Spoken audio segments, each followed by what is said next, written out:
ยามเมื่อใส่ไม่เห็นน้องโอ้ยสาวผู้ไทยผู้คนสาโอ้ยมีบุญหลายอายได้พอน้อสาวลาเผ่าผู้ไทยโอ้ยคนงาม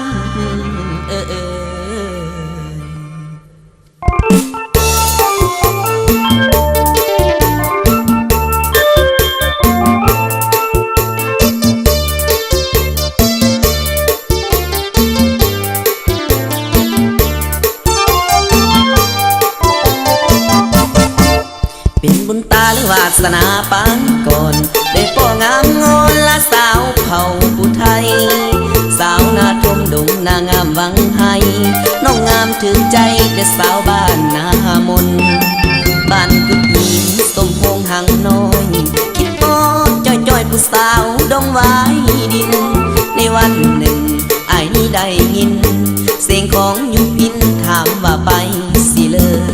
สายจุนเสือลงลาเมื่ออ้อยอินเมื่อยินเสียงน้องเบาหวานจ่อยเมื่อถามไอ้นี่ห้ามใจบ่อยู่กับตนส่วนลาวันหัวเจอเมื่อพบนางข้าวนั้น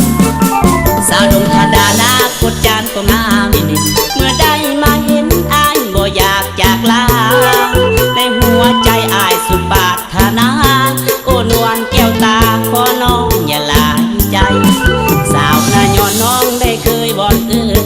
สาวบ้านน้องเดินน้องเคยให้สัญญา